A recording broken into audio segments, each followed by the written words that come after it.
talkbacks to follow. Hello, everyone. I think I know most of you in the room, but for those of you that I do not, my name is Carrescia, and I'm a controller here at Wagner College. And I'm so happy that I've had this chance to spend a few minutes to talk about Tom, my boss, my mentor, and my good friend. But before I even start, Christine, you do have a nickname.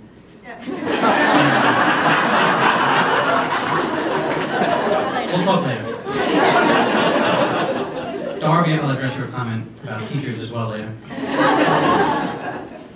If you all stop for a second and think about your life, from early childhood to wherever you are right now, you've come across so many different people, sometimes hundreds, maybe thousands, and these people are all very different, and they all influence your life.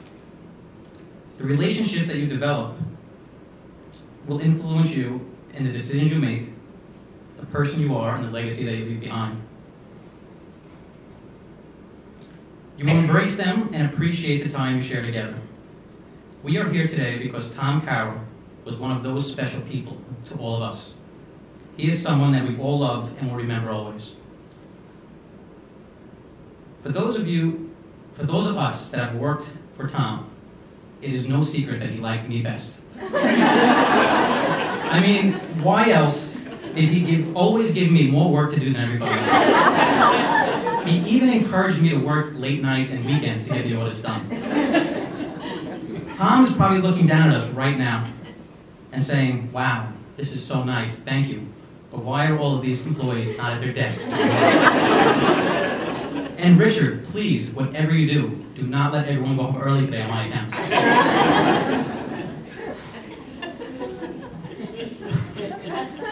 Tom really took me under his wing.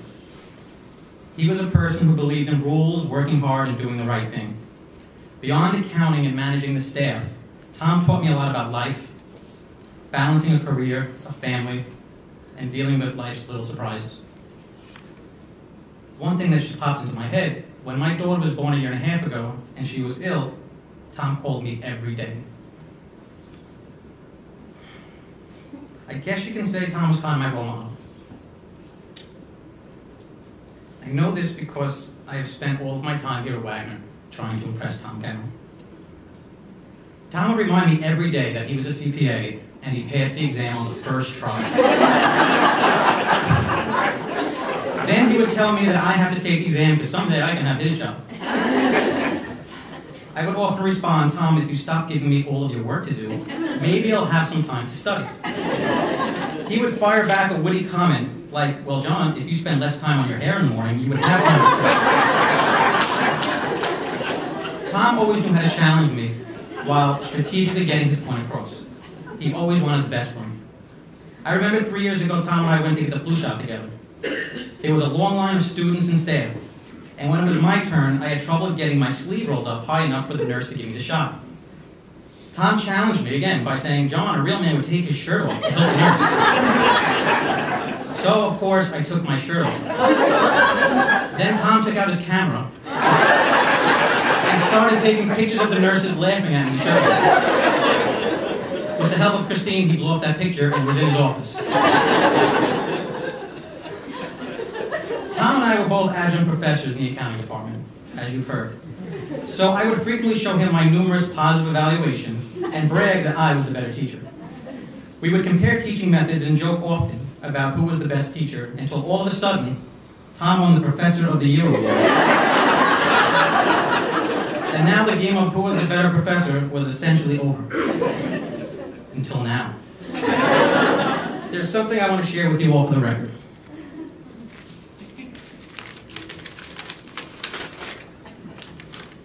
An email dated May 27th, 2007, 8:17 a.m.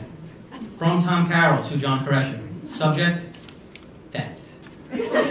John, if you don't mind, please send me an electronic version of your teaching philosophy that you have given to the business department. I'm going to steal some of your ideas. They are threatening me daily for my philosophy. That's all I'm going to say.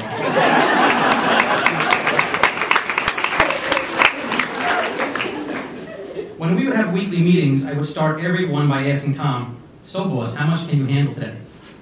As I would update him on everything from a leaky faucet to any new accounting issue that has come up, Tom would take notes diligently, listen, and then say, "Thank you for ruining my day." After my updates, Tom would always get the last word. No matter how much work I thought I did, Tom always had a new list and said, "When are you going to get this stuff done?" The best part about each day, other than going home, is lunch. Tom and I had lunch together regularly, where we had our best conversations and most laughs. Tom was famous for tucking his tie into his shirt when eating, not to get it dirty. It looked incredibly silly, but made a lot of sense, and in no time at all, the Tommy tie tuck became a trend among the senior staff and male administrators. Tom also wore a white dress shirt to work every day with his suits. And when I asked him why he never, spiced it up a little bit and put some color in his shirts, he said, "Real professional men always wear white." I had a pink shirt on that day. The next day, I did go to Macy's and buy 12 white shirts. Tom also often paid for my lunch when we went to the Hawk's Nest. And I would always say, "Wow, thanks, boss." He would follow with, "Don't thank me, I'm buying you lunch instead of giving you a raise this year. Thank you." One of the most memorable lunches we had was when Tom took his department head supervisors out at the end of the year to thank us for our hard work. And he bought us all individual posters, and we put them in our offices. They appeared to be regular pictures with some kind of quote at the bottom of each.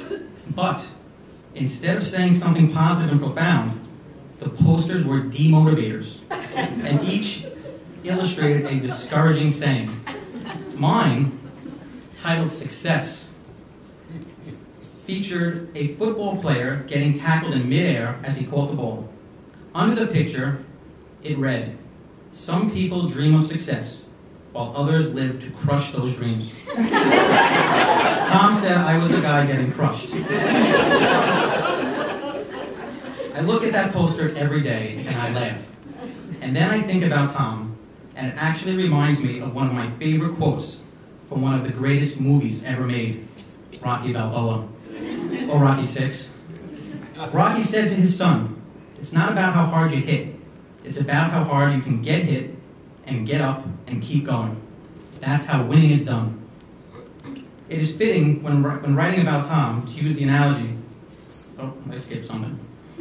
We all get hit pretty hard in life sometimes, and Tom showed us all in his life, and especially over the past 2 years, how to get up, how to keep going and be strong, because that is how winning is done. It is fitting when writing about Tom to use the analogy, life is like a roller coaster. I say that because Tom loved riding roller coasters with his daughters, Erin and Rebecca. He had a funny picture on his desk of him and the girls strapped into the seat, holding on for dear life with their faces full of emotion. I think they're actually on here. Yes.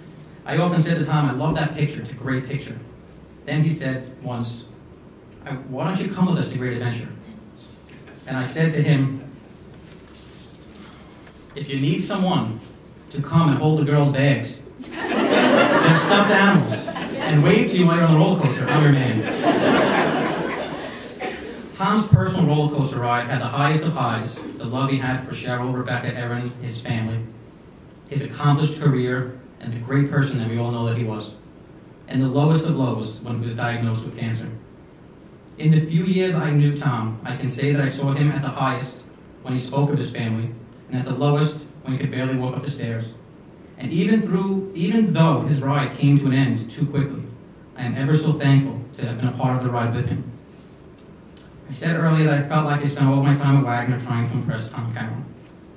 After his death, I wondered if Tom knew how hard I really worked for him, if he knew how much I loved working with him, and how much I actually cared and loved him. At Tom's viewing, only 4 days later, I walked over to console Cheryl, and she answered all of my questions when she said to me, "Tom thought of you as a son that he never had." Thank you for everything, Tom. You have been an impact player in my life, and I will remember you always. Thank you.